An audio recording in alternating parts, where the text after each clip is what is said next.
Good evening, all of you. Yes, today's class we are in a previous class we discussed about international marketing, product planning, right? And today we are going to discuss about international marketing, communication, and international marketing distribution. Okay, so these are the two aspects that we are going to discuss today class. So let me share the screen.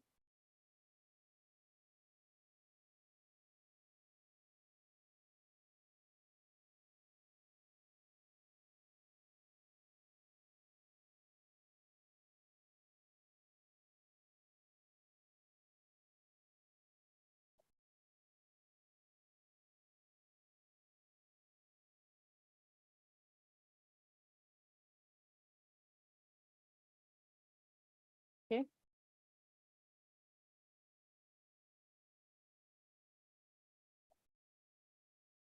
So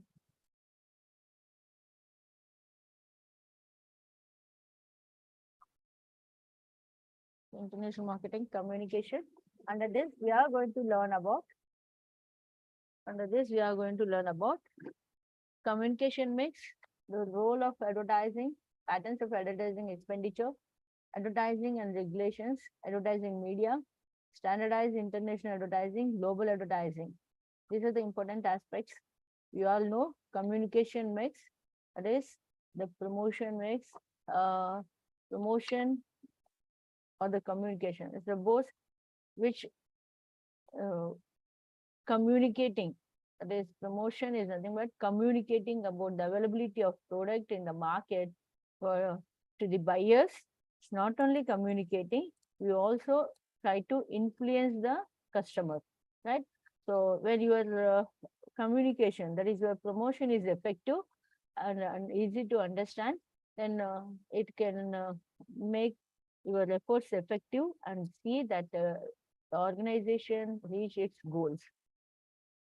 Okay, but the potential buyers generally receive not only the desired information, but also they see that the information they received is means they comprehend whether the information they received is proper or not. Okay, so we are going to learn about this communication, how it plays an important role in making the product success.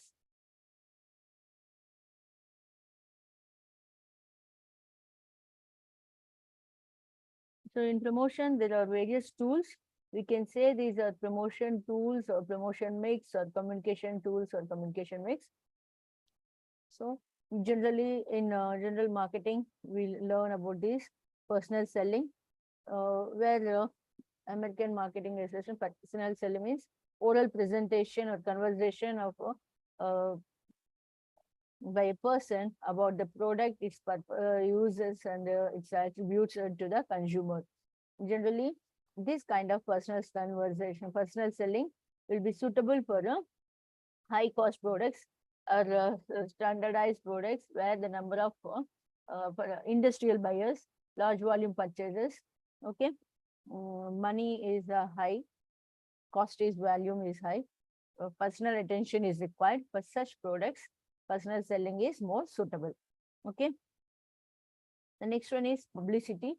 Publicity is again a kind of it's a non-personal communication which stimulates a demand that who is sponsoring. We not know who is the sponsorer. Okay, it's a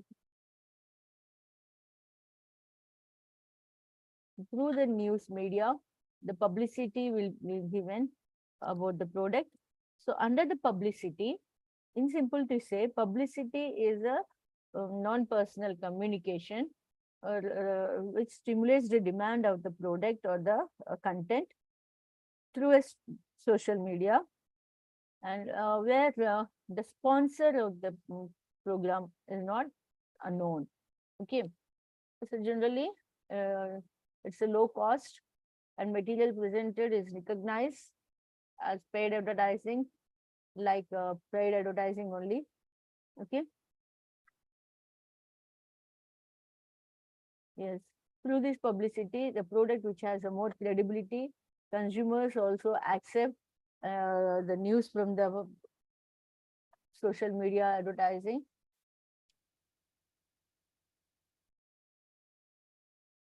Okay, so generally this publicity will go where the countries it's difficult to buy commercial time or advertising space.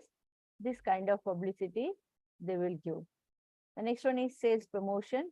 That's another technique that we find in the promotion of a product. Generally, commonly, the sales promotion means giving coupons, conducting contests, discounts, distribution of samples, then demos, giving premium offers. Okay, these all comes under the sales promotion techniques. Generally, a combination of these also may be used by the marketer in order to promote his product. Sales promotion is generally a temporary nature. When like a person, okay, when product is introduced into the market, in order to make sure that the product as acceptance, bring the awareness about the availability of the product in the market, uh, marketer will go for this kind of sales promotion, like offering the product with the existing product or sample distributions and all. Okay, so the new introduction stage, this kind of sales promotion technique is used by the marketer. Okay. Mm.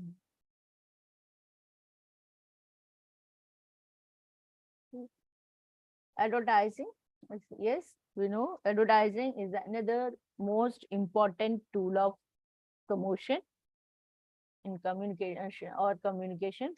Uh, Advertising is very effective. You can give advertising through print media, audio, video, visuals. Okay, video tools. Print media, that is advertising, you know, newspapers, magazines, and journals, or billboards and department stores. Okay, and radio advertisement, television advertisement. These all kind of tools where advertisement can be provided. Advertisement expenditure, generally, how the advertisement expenditure involves. Okay, generally,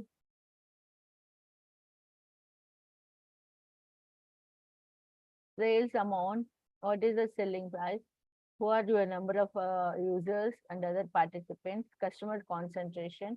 From that, sales made orders, stage in life cycle, and product plan. All these are taken into consideration while considering the advertising expenditure. Actually, in uh, what marketers do while spending a rupee, that is customer life cycle, customer value, they will calculate based on the customer value and customer life cycle. uh, what do you call, they'll charge the product. Okay, uh, lifetime value. Say if when a marketer is spending 1 rupee on advertisement, he tries to get 3 rupees from the customer per customer. 1 rupee per customer if they are spending on advertisement means their profitability margin is 3 rupees from that customer. So profitability, product customer profitability, how much profit we can earn from the customer by giving this amount of this value, by spending this amount of money on on advertisement is what calculated by the marketer. So he considers various factors like customer, like what are the sales and how many users are there, who are the participants, what is customer concentration, what amount of sales and the fraction of sales that we are going to make, and what is the product stage, life cycle stage, and what are our future product plans, okay, marketing size, budget, customer attitude, okay, and how the method of selling your product, product complexity. All these factors are considered while deciding the advertisement. These all are to be considered while fixing the advertisement cost. Okay. Yes. Advertisements generally, while giving advertisements, it is limited. There is to be certain regulations where companies has to follow their those legal restrictions is imposed by the governments in that particular countries. Okay.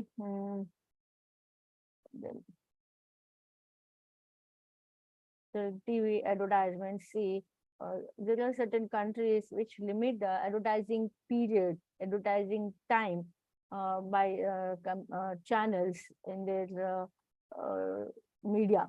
Okay. Say, for example, as mentioned here, in German, as per the German Regulations Act, TV advertisement content and its limitation in the national channels must be not more than 20 minutes per day. That means the advertisers are, so in national channels, they are not supposed to give more than 20 minutes of advertisement. That is the limit regulation by the German government. So that's the reason why these marketers will shift to advertising in the straight run TV or private channels. That's how you will find. Okay. The next one is local. If you see, as in case of England, the Committee of Advertising Practice, new codes are issued, that is non-broadcast advertisements really. Whatever the advertisements they are providing, giving, they are supposed decent, honest, and truthful. Okay. They're supposed to be decent, honest, and truthful. We also, we used to hear many ways.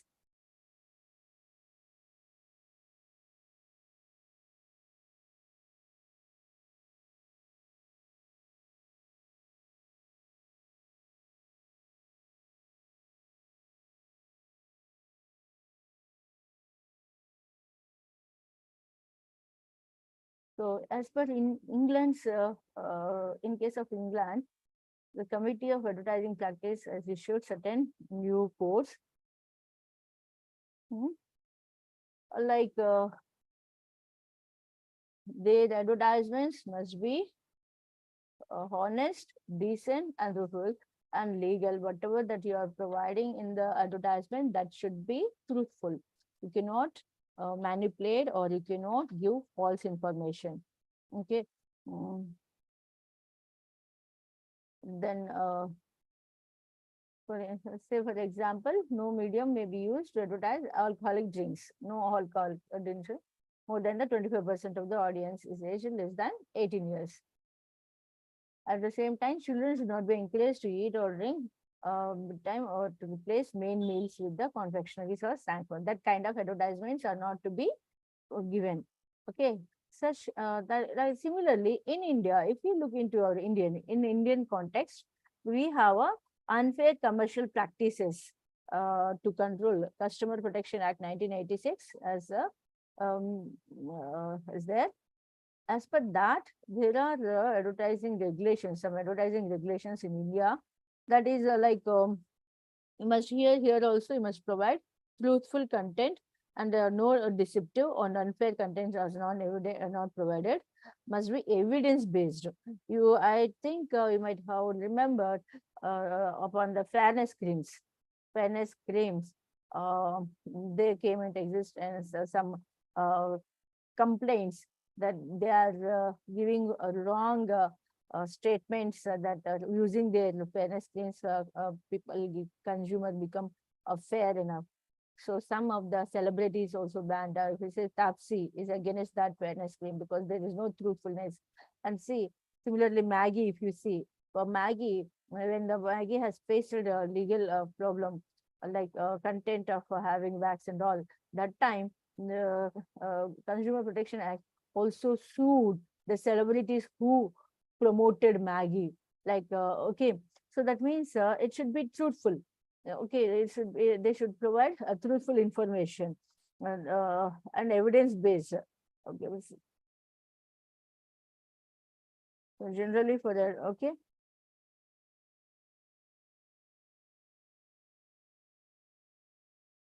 and they are not supposed to imitate the other products. Okay, at the same time, alcohol advertisements are not allowed in Indian market also, in Indian this one also.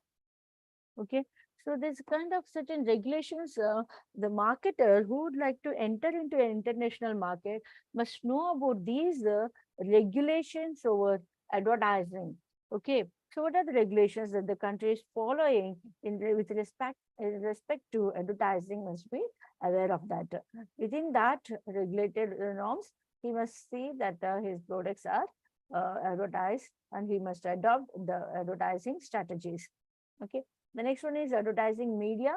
Yes, there are various medias that provide advertising. International advertising is one of the practice of advertising in the foreign or international markets, where campaigns are planned directly or indirectly by the advertiser or other from the another country. Generally, foreign advertiser, a company must determine the availability of advertising media. He must know if countries are not available and the media is not available and not ready, it's a difficult for the marketer. So he must have the knowledge of different medias of advertising available. So there are television is one of the one, advertising media, that is where commercial TVs provide various advertisements based on various limitations. Okay, they have a schedule timings, daytime television or late night programs depending on the broadcast time. Your advertisement depends. Okay, some countries will not allow only the program sponsorship also. Okay, like see company, you might be in India, see many of our programs are sponsored by, you might be noticing the television programs, many of our television programs are sponsored by various brands. That is a kind of promotion through television, which is a kind of advertisement. You might be heard like this anchors reading about the sponsored companies. Okay, that is a kind of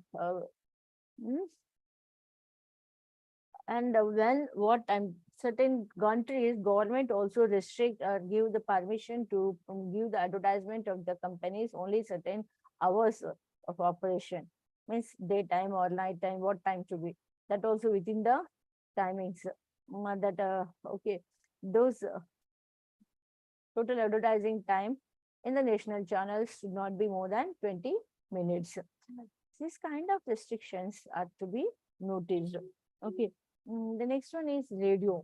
Radio is again another media of advertisement where more. Actually, a certain point of time, radio has came down. The advertisement, the popularity of advertisement in media, radio media has came down with the growth of television channels. But later on, with the introduction of FM channels, the private FM channels, even in the radio, they came into existence. Many advertisements sponsoring various programs.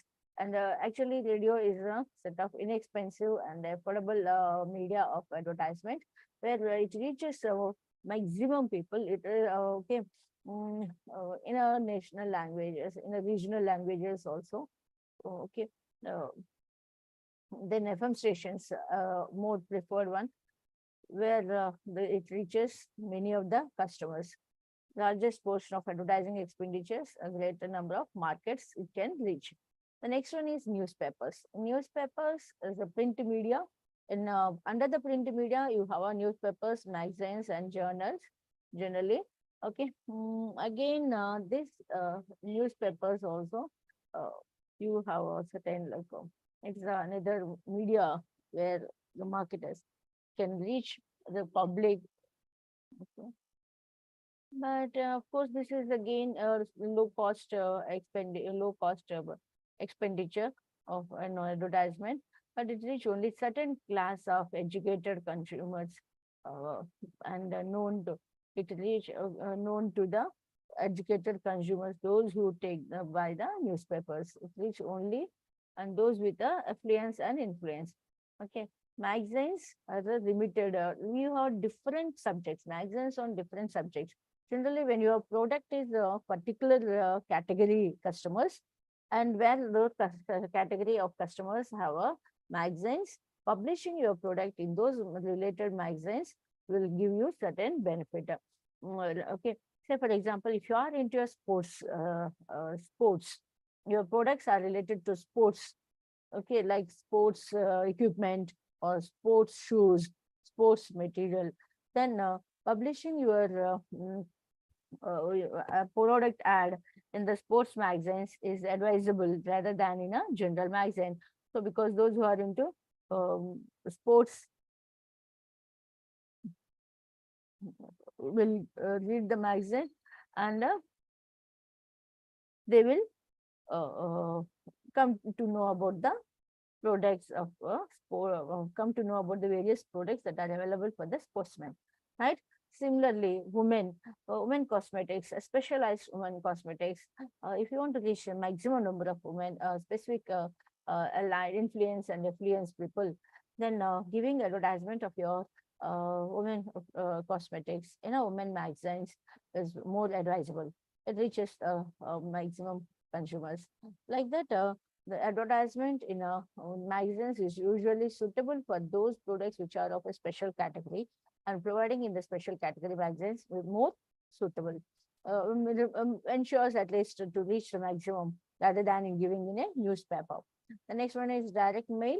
It's a latest trend, which was started in the millennium period with the growth of technology, sending mails to the consumers.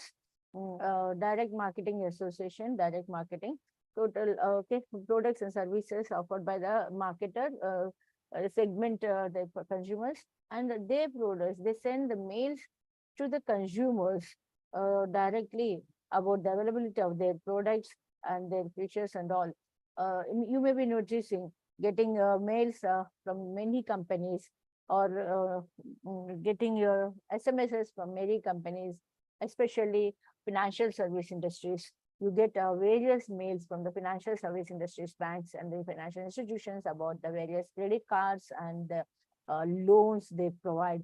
This is kind of direct mail where they try to reach the consumer directly by by sending mails or messages to the consumer mails and phone numbers. That's okay. It makes sure that it reaches the consumer. It's a kind of direct marketing. Of course, the use of this direct mail is not limited only to the direct marketing. Okay, you can place, consumer can place the orders, sellers buy the things on telephone, place the orders on telephone, and you can make the personal visit or by mail to the consumer. Okay, so this kind of this is the one kind of advertising.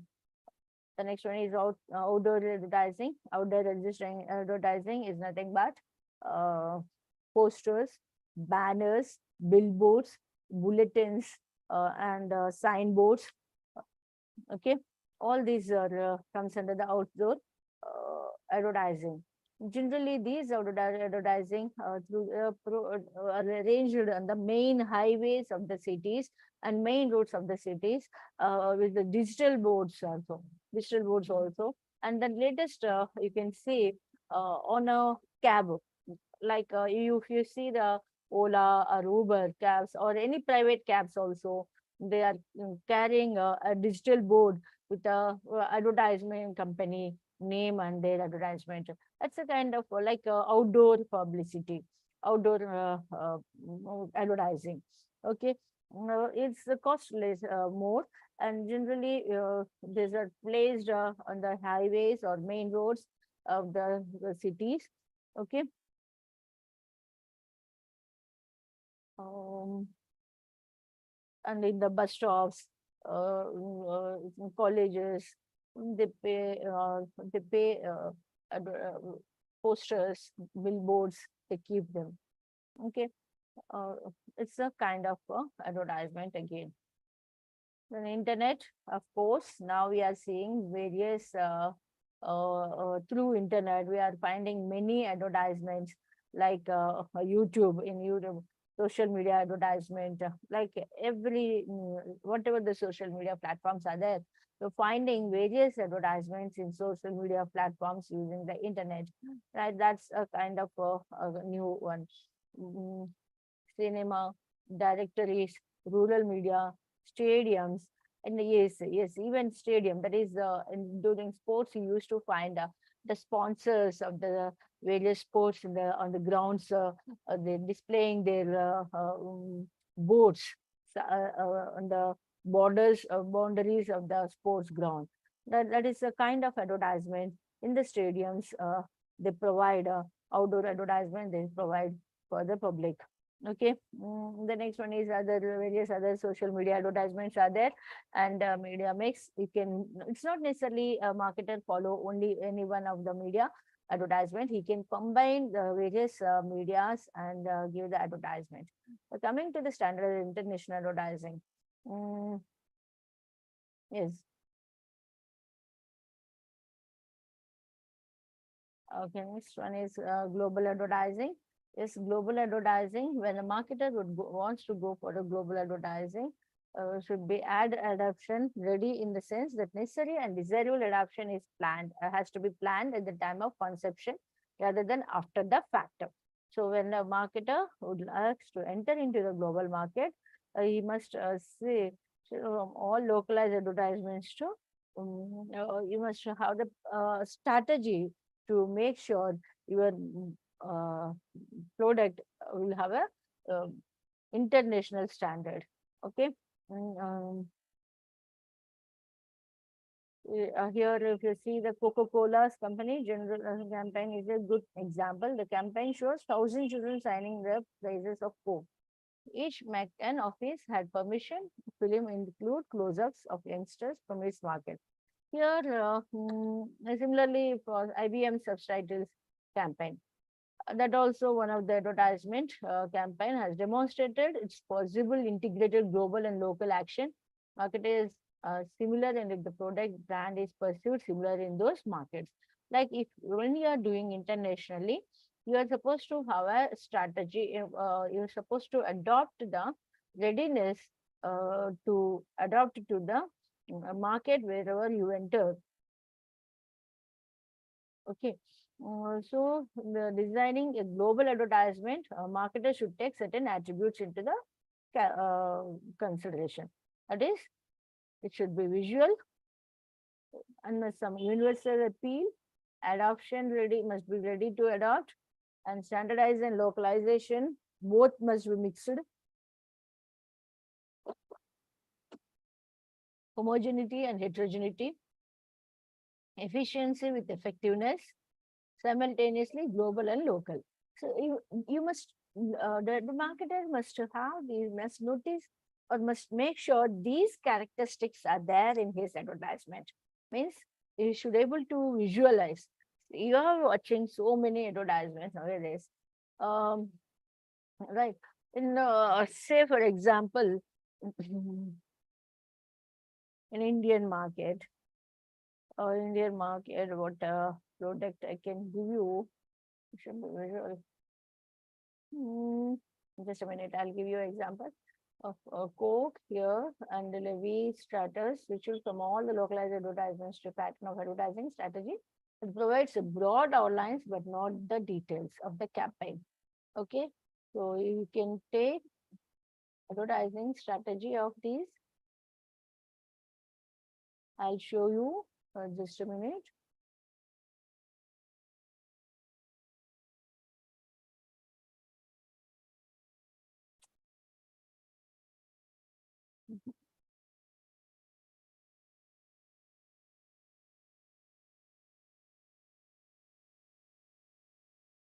Okay, so that's the one thing.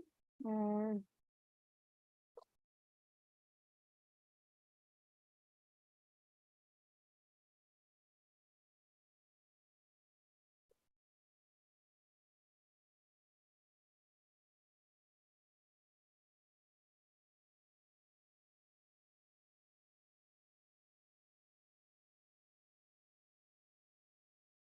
see, so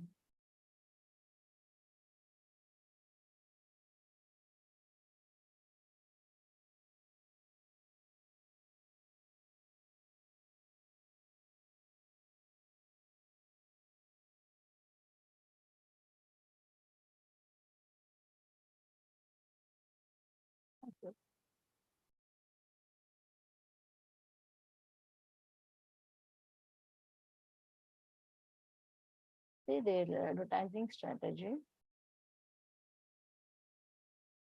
This you can please answer it. I hope you all are able to see this, right?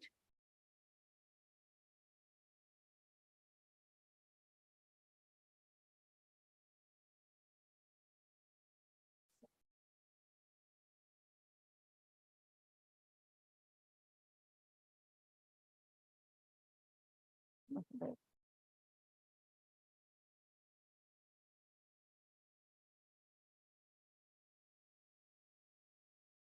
So what they did, genes of women as reduced. Okay, the graph, the right, and this is the primary and secondary research.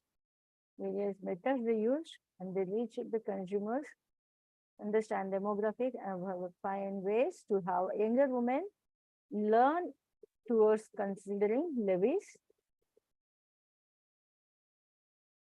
So the problem client presented us is in order for their brand to survive, levies must find a new way to market and advertise their products that will make young women appeal to them like they once had. Secondary research there is company, category, consumer, and culture. The primary research is focused on the group individuals, 22, 35 questions they sent and collected their personal experiences. Okay.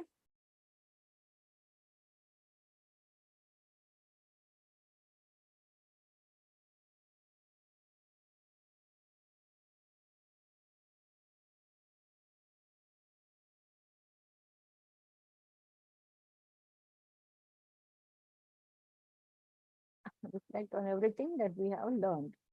So what they did, they identified where some important findings they got from the first two of the four C's of company, and then they started really strive to create a close which built ensure and hardworking, and they also started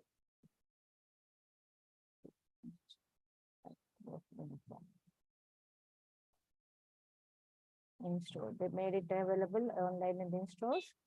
The brands like Signature by Levi Strauss, Dockers, and Disney.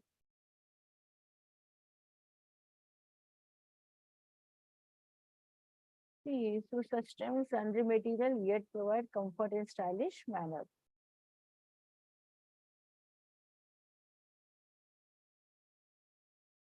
Yeah. If you see that primary research they did James, why with the questions, and they did also secondary research.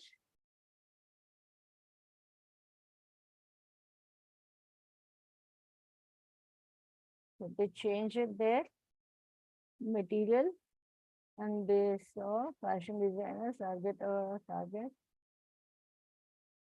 audience, especially for young generations. Okay, you see.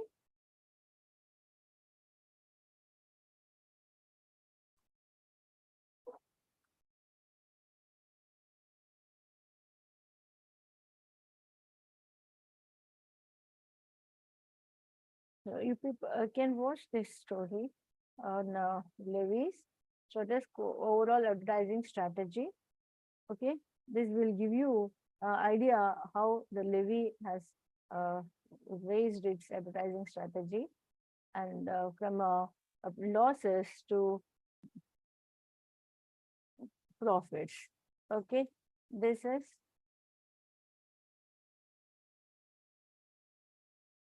yeah, I hope this,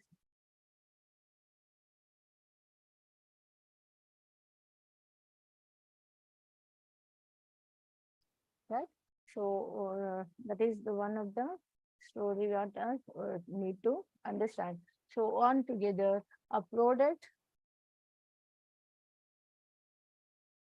whether it is a new product or old product, a superior product or whatever, they're expected to sell itself. No one can sell the product on its own. It needs some promotion so that the marketer has to learn about the benefits that are provided by the product and how a product can be sold in the market and what are the various promotion methods are there and how these promotion strategies are to be used among these various promotion by using these various promotional tools. Apart from that, along with that, advertising among all these promotional tools, advertising is the most powerful promotional tool, which the marketer has to see that he use this advertising more effectively in order to promote his products. So all the promotional techniques to be used and coordinated for the benefit of the product. So these are about promotion. And let's move on to our next. Here one case study also given to you. You can work on this. This helps you. Next one is international marketing channels. International marketing channels, that is distribution. So under this topic, we are going to learn about what are the direct and indirect channels, and how many intermediaries are there, and what are their functions, and how the channel development, adaptation, and decisions are taken, and finding the channel types, selection of the channel, and selection of distribution. We will learn under this topic. Okay, so see, it's important that the manufacturer is responsible to move the products from his manufacturing unit to the consumer place, right? So, in order to move his products from the manufacturing unit to consumer place, who are the intermediaries involved, and how the distribution has to be taken place, and how to reach reach the consumer, and how to select the intermediaries for his product. All that depends in the hands of the manufacturer, for which the manufacturer is required to make various decisions, and in regard to the selection of his channel, and distribution method, okay, distributors, selection of intermediaries. All these are to be made, which involves various factors and influence his decisions. So here, for which you must have the knowledge of all this while entering into the international market. Okay, so direct and indirect selling channels first. We have companies generally will have two distribution channels for marketing their products. One is indirect selling and direct selling. Indirect selling means selling local domestic channels. Okay, through middlemen. He sells through middlemen, and that export the independent local middlemen, and manufacturer has no need to set up an international department. Generally, say for example, I'm a manufacturer, but I just sell to my local people. Okay, and Mr. X is the one who buy from me and export to a international market. Then he is the one who has to know how to sell and understand the international market, and have a international department to make sure that his products are sold and exported to the international markets. So that is one of the strategy. So this intermediary is a domestic agent. You might be heard of that. See, so I just take care of it. That's a kind of outsourcing. I just take care of exporting, manufacturing my products, and I appointed an outsourcing person to take care of exporting my products. So he will take, that person is the responsible for moving my products from the godown to the overseas markets. Okay, that person is generally a domestic agent only. We will take up. By doing like this, we will have certain advantages also. Okay, certain limitations also. By doing outsourcing, what happens? The manufacturer can concentrate on his product manufacturing and developing the product, and adding more features to his product and upgrading product always. Okay, so because he need not to concentrate on the export and the marketing strategies and all. So that's how he able to concentrate on the product development. Okay, And limitation is that it's export, like by doing that, like competitors, we don't know, and how to know who are his competitors, what are the distribution strategies are there, okay. And how to control all these marketing costs, all these ideas he will not now have when he go for a exporting goods through domestic agent. That is direct selling. The next one is direct selling. Direct selling, that is manufacturer himself develops an overseas channel, and through this channel requires the manufacturer deal directly with the foreign party without going through any mediator. That is outsourcing, no outsourcing. I'm manufacturing, and that is, you can take Elon Musk. What he is doing, he wants to enter into the Indian market directly.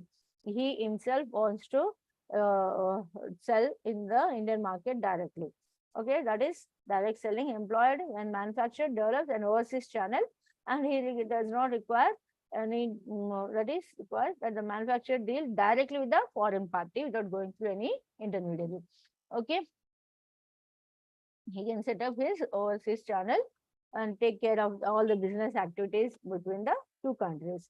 So that is how he is responsible for shipping the product to foreign markets, and also he has to exports of his internal export department and organization. He will have everything. So by this direct channel, marketer will be actively involved in the foreign markets, and he'll have direct contact with the foreign markets, and market exploitation he will have, and also great control he will have. He will be able to improve the communication between the both the countries, okay, and he able to do good transactions. Okay, and he can able to follow the system uniformly. Okay, that is those are the some of the advantages. Now coming to the intermediaries for the direct channel, foreign distributor. Foreign distributor means who a foreign firm that has exclusive rights to carry out distribution for the manufacturer in foreign countries. Say for example, our Indian company, you have a you want to export to US. So there you will have a foreign firm which have a exclusive rights to distribute your products in their area. Okay, so he is a foreign distributor who works on behalf of you in the foreign country, and who undertakes your product distribution responsibility. Okay.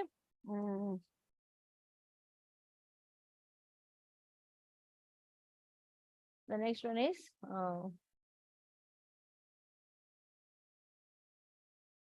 so how long this, that depends on the agreement, how long this foreign distributor is going to work with the manufacturer depends on the agreement between the manufacturer and the foreign distributor.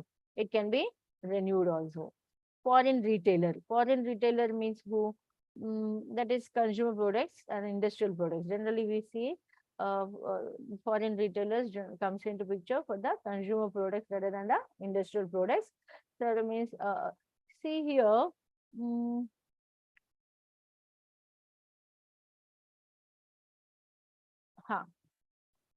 foreign distributor. Foreign distributor again came back.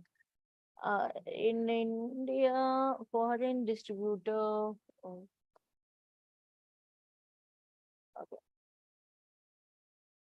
Okay, foreign retailer. Foreign retailer is for the consumer goods rather than the industrial product. Manufacture. There are several means by which manufacturer may contract the foreign retailers and interest them in carrying a product, ranging from personal visit by manufacturer's representative to mailing catalogs, brochures, and other literature. See, in the foreign, US, if you take US, Texas, New York cities, our products, whatever our manufacturers are producing, those I can ask my Texas, this in Texas, New York cities, whoever the retailers are there, I directly contact with those retailers. See, Indians, wherever Indians are more in the population, in those cities, I can contact those retailers and ask them to act as a distributor for me, and sell my products to my Indian consumers. So that because Indian consumer needs and requirements are the products are different, right? So what I do, I appoint a foreign retailer to sell my products on my products in those cities to the okay. So that where he sells the consumer products, and all the dealings takes place between the market. There is a manufacturer and the retailer and personal, like in terms of to convince the foreign retailer to sell our products in their stores in those cities where Indian population, Indians are more populated. I'll try to attract him through my brochures and catalogs and other the commissions that are paid by me to the retailers. All these through all these things, I'll try to reach out the foreign retailers and gain the attention of the retailers, foreign retailers. That is how one way the manufacturer can attract the attention of the foreign retailers and sell the products. Mm,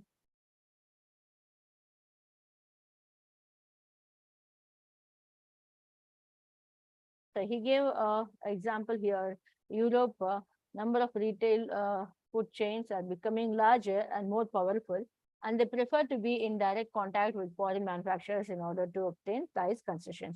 Same way as I mentioned, in US cities where Indians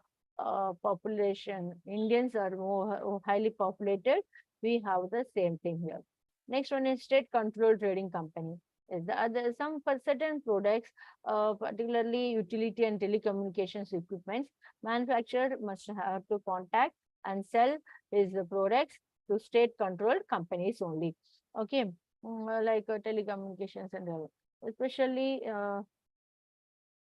there involves in Eastern Europe countries, there is a state-controlled trading companies which works under the control of a state.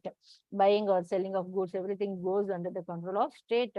Only government sanctioned products, goods are sold and purchased. So such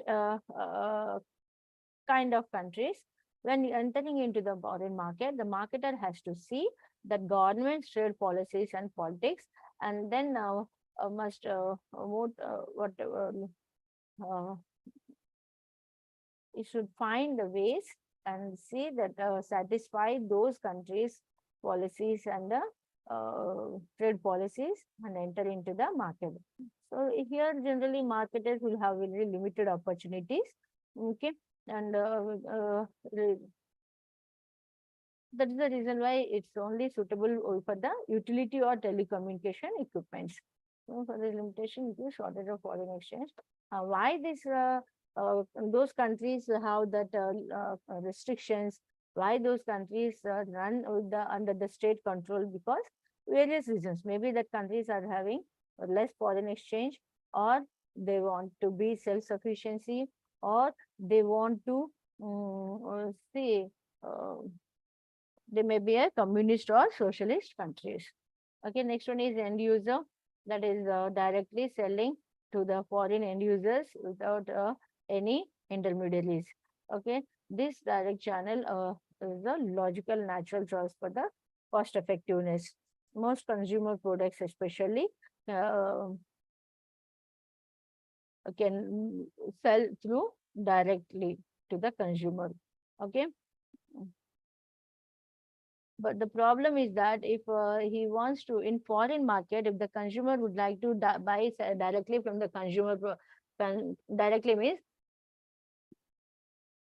it becomes various legal aspects like tax duties, taxes, customs tax and all will be high. That is the reason why the chance of direct selling in the foreign market is less. Means most of the consumers don't prefer. The major reason is it attracts customs duties and various other charges, duty and clearance problems. When we place an order without understanding his or her country impact regulations, then when it comes to for delivery, the consumer may not be able to claim.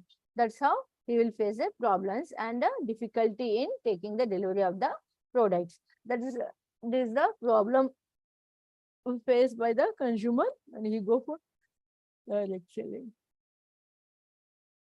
The next one is types of intermediaries in indirect channels. Yes, in indirect channels, we have two types of intermediaries,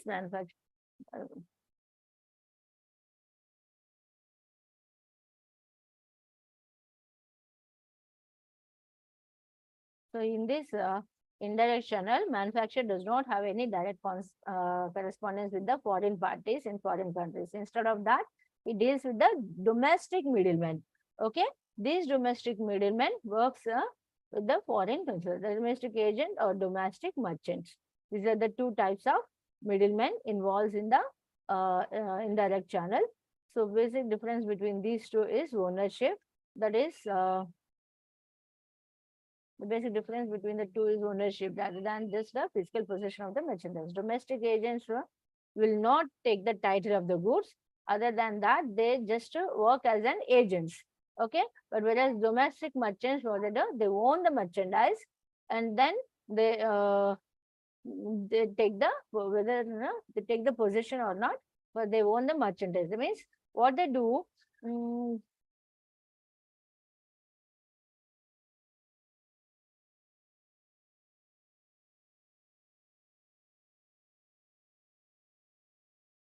Agent represents the manufacturer, whereas merchant represents the manufacturer's product. Yes, understood? Domestic agent represents the manufacturer. Means he acts on behalf of the manufacturer and see that manufactured products are distributed and sold in the foreign markets. All the foreign market transactions he takes care of on behalf of the manufacturer. Okay, whereas a domestic merchant is the one who buys, take the ownership. That means he buys, whether he take the possession of the goods or not, but he buys the product. Okay, he buys the product and he makes sure that products are sold in the foreign markets. That is what the agent represents the manufacturer. The merchant represents the manufacturer's product. Okay. So merchant has no power to contract on behalf of the manufacturer. He has to contract on his behalf. He himself has to enter into the contract. But the agent enter into the contract on behalf of the manufacturer. Okay. The advantage is that here the agent, domestic agent, only liability is only to certain extent, or risk is only to certain extent. But in case of domestic merchant, risk is complete, need to be borne by the merchant himself. That's the one. Next one is export broker. Export broker again is what he do? He bring the buyer and seller together. Okay. Export broker brings the buyer and seller together and he enters into some foreign market. He assigns some of all foreign markets. The buyer and sellers of foreign markets come together and he makes the negotiations between the both, and he works as a principal agent for the approval of all the agreements between the both the manufacturer and the seller, buyer. This export broker generally charges for commission, like how like in real estate, in our local, see, we used to find the real estate agents. See, you will not reach big real estate companies directly. Through some brokers, you reach. That broker will take you to the good real estate, good apartment or to the real estate and make sure that you get benefit of for your good plan for your money, and for which you pay some commission. Similarly, the real estate company also will pay some commission to him for bringing a clients. Same way here, export broker, he is the one who brings the buyers and sellers, that is okay, together and works on the basis of some fee, commission. Also here, he will not keep any possession of goods. He just works, communicates the availability of sellers and the buyers, and their goods and details required for the export buyers or the sellers. Okay, he involves very less in this distribution activity. He acts only a broker in providing information relating to uh, supplier and seller. Okay, so this was valuable associate for highly specialized goods and seasonal products. The next one is manufacturers, export agent or sales representative. This is another broker who works on behalf of the export manufacturer. Almost all like a export agent he do, but he works on behalf of the manufacturer. Next one is export management company. It's a like a professional company which works a combination of export manager. Function, all the functions like export department it undertakes. Okay, non-competing manufacturers.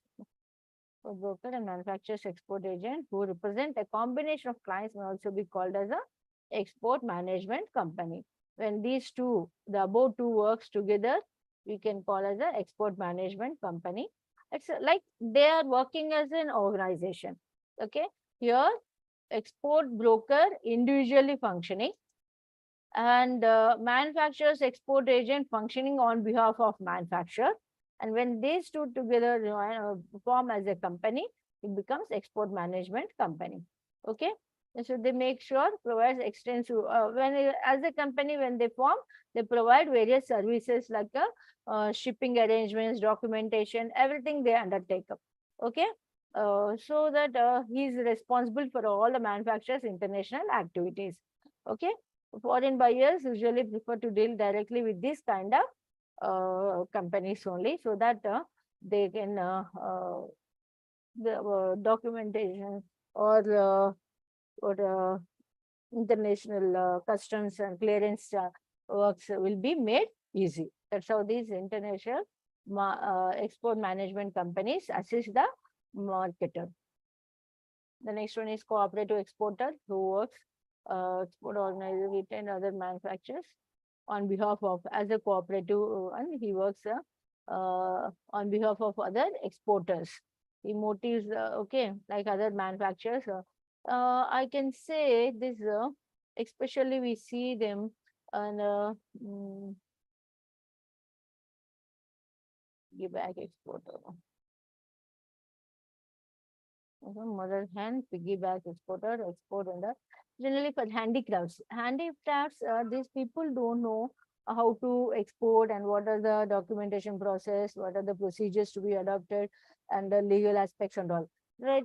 So what they do, they form as a this cooperative exporter will collect these handicraft products from the small manufacturers from the various villages and make sure they sell on behalf of these and involves all such activities to sell on the foreign markets on behalf of their clients and representing their clients. Okay, and products are sold in the international market for which they charge some commission for representing the these handicrafts, handicraftians. Okay, artisans. The next purchase and sell buying agent, country controlled buying agent, resident buyer who is export merchant, export drop shipper, export distributor, trading company. These are the some. Now coming to the channel development, how to develop the channel. Once he, the marketer comes to know about that, means the person who wants to enter into the international market must know a person who entered into the international market. Once he comes in to know the various middlemen or intermediaries involved in the business, he must also see that how to develop. Now, how to develop the channel. Okay, so that is important. Developing the channel is again an important task. So this he has to notice in various environmental characteristics, political stability, market opportunity, economic development and performance, cultural and unity, legal barriers, psychographic barriers, geocultural barriers. These all has to be observed while developing a channel. Next, channel adaptation. Which channel to be adapted? Then channel decision, how to decide which channel to go. Domestic, any domestic market, generally international market requires marketer to make at least 3 channel decisions. One is length aspect, width, and number of channels distribution. Among that, channel length means what? Number of times a product changes hands among intermediaries for reach the final consumer. Channel length means you need to know how many intermediaries are going to be there for your product while before reaching the consumer. That is the important one. So the channel is considered long when a manufacturer is required more middlemen. When manufacturer has a several middlemen involved, then channel length is more. Okay. If the middlemen are less or few, then channel length is considered as a short. Okay. So it depends on the manufacturer's decision whether he wants to go with the too many intermediaries involvement or with the few intermediary involvement. Go long, channel length must be long or short. Sometimes manufacturer can also decide, can also go to sell directly to the consumer, final consumer. In such case, we say direct channel. Next, channel width. Channel width is that number of middlemen at a particular point or step in the distribution channel. Okay, with the function of number of wholesalers and the different kinds that are used. Okay. Again, under number of intermediaries, long here. See, in manufacturer to consumer, you have a 4 intermediaries. That is long. Again, under each intermediary, how many wholesalers are there or how many retailers are there? That number of wholesalers or the retailers, whatever is that, that's going to be the width. Okay, the number of each intermediary involved in the each intermediary is said to be the channel width.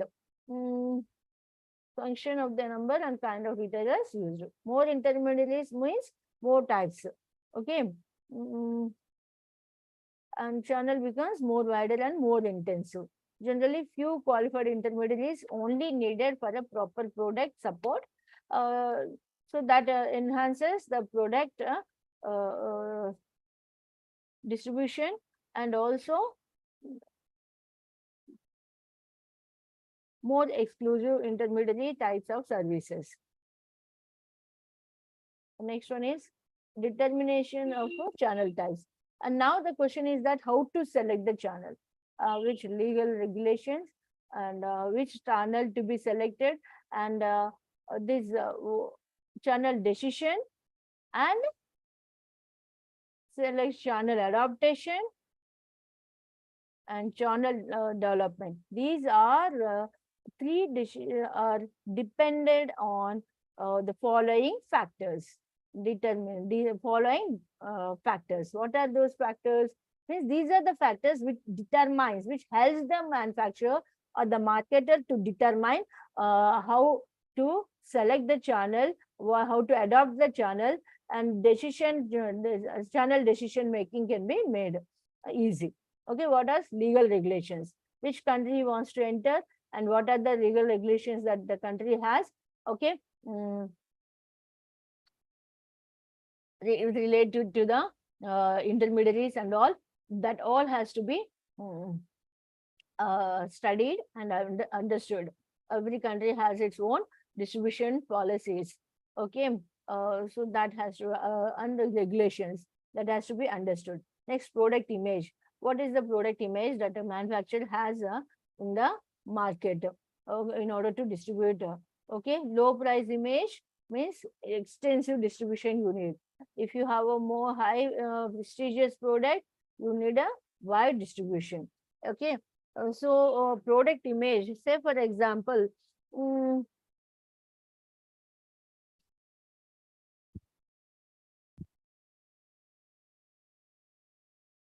Huh.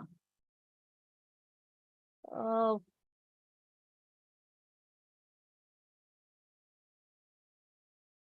okay, product image. When your product has a good image in the foreign market, if you give wide distribution, you can go for a wide distribution in different cities in the foreign market. But if your product has a low image, then you need to give extensive distribution, that is in the way extensively publicity you need to give, and you need to see that your product is extensively distributed in your market. Intensive means intensive in the sense that particular markets, selected markets only you can go so one by one. Product characteristics. Yes, again, depending on your product characteristic, like its features or its attributes or its price, also depends your selection of distribution network. Middleman's loyalty and conflicts. Yes, how the middlemen's effective channel members must be effective. Means if you want to have an effective channel of distribution, your members must be effectively satisfied. And how you are loyal to the customer, how middlemen are loyal to the firm. Okay. And what are the how the channel conflicts are to be like middlemen intermediaries are there. Okay, in foreign intermediary, in foreign international distribution, whoever the intermediaries involved, what are their loyalty while selecting different, you may be having different middle intermediaries at various stages, wholesalers or retailer or export managers and whatever they're not. But you need to see what are their loyalty, okay, and how much they are into conflicts, what they like, it is like their performance aspect and to be noticed while selecting a middleman or intermediaries. We have seen different types of intermediaries in the previous topic just now. Like, so those, while selecting them, you need to see about this aspect. In this aspect also, how loyal the middlemen are and what kind of conflicts, how frequently conflicts they are involving. Okay, that also to be observed and studied while selecting the channels. Local customs, then local business practices, whether or not we are supposed to enter into efficiency, productivity, and manufacture, how efficiently these channels are working, and how wider they are, and how efficiency they have in selling the products. That all has to be observed in the local. So these are the factors or the determinants which affects the channel selection, adoption, and selection, adoption, and what do you call development, channel development. For these three, these are the factors which determines, okay, the selection of channel members, mode of transport. The next one is mode of transportation. Now, international market, how to transport the goods. Once you select the intermediaries, how the goods has to be transported. Generally, market location, like it's depending on the speed at which you need to transport your goods. Your transportation mode depends. Market location, speed, and cost. Three factors depends. Okay, market location, speed, and the cost. These are the three factors depends in selecting the appropriate transportation mode. Market location. Like contiguous markets, you can sell like which are like where there is no, you can transport in a rail and truck. But for certain countries like USA, Canada, and Mexico, you need to ship the goods. Okay, goods between continents, ocean or air transportation is needed, right? Continent based. Okay, transportation, you need a oceans or air transportation. Okay, that is water transportation or air transportation. And the speed. The next consideration is speed. Again, is air transport is generally quicker than the water transportation. So based on the product nature, you will select the mode of transportation. If a perishable products, you need to transport immediately and quickly as possible, air transport is also. If it is of non-perishable, you can go for a water transport. So direct is preferred. Delivery must be when to deliver, how urgent to be delivered, also depends the selection of mode of transport. Next, cost. Cost must be considered more importantly, and that is cost again depends with the speed. Okay, if we wants to deliver quickly, cost will be more, and there is a trade-off between the two in terms of other kinds of savings. Okay, packing cost for the air travels is the ocean freight, because for air freight, the merchandise does not have to be in transit for a long period of time, and hazards are relatively lower. But for uh,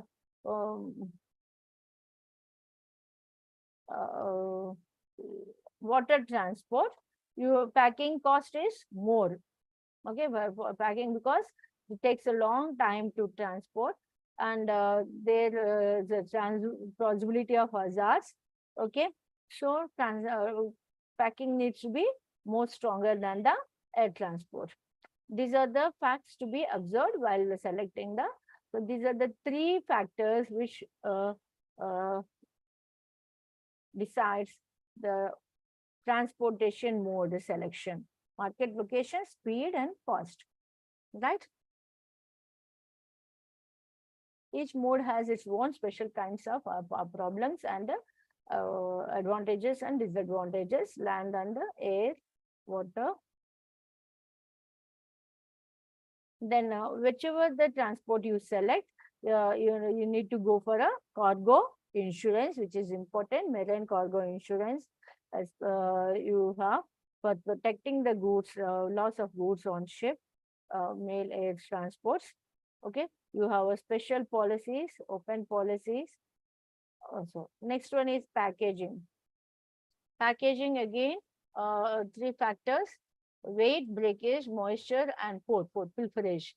These are to be noticed. Okay, weight, breakage, moisture or temperature, and pilferage. These are the factors to be considered while packing the product. What is the weight of the product? And while again, freight aspects also to be remembered. And the breakage, depending on the packing and the product nature, you should make sure the long distance that are traveling, you make to sure that and the mode of transport you are selecting, the there should not be any breakage in the packing or the damage in the packing of the product. Moisture and temperature, the packing must see that the product inside should not affect with the external environmental conditions. So that way the packing must be made based on the product type and that mode of transportation and product nature you are supposed to. Then pilferation theft, it should be tamper-proof kind. Certain products, in order to make sure the quality of the product from the manufacturer side not to get affected, the manufacturer should also to take the care with regard to the pilferage of the product. That is the tamper-proof packing methods to be adopted. That's about our today's topics. And next class, documentation is again important. You please can go through shipping documents. You learned this in the export trade in your business organization subject. So that's all for today. Yeah, this is important documentation. Foreign trade. These are documentation: shipping documents, export license, general license, validated export license, hazardous certificate, packing list, shipper's letter of instruction, doc receipt. Collection of documents: commercial invoice, foreign custom invoice, consular invoice, certificate of origin, inspection service, insurance certificate, air bill of lading. And this, you can expect these under the short answer. Certificate of origin, bill of lading can be expected under the short answers in examination. Commercial invoice also you can expect under commercial and consular invoice, bill of lading, certificate of origin. This you can expect under short answer. At the same time, what are the documents to be submitted? Write a short notes. You can prepare for the long answer. Yes. Thank you. Thank you all.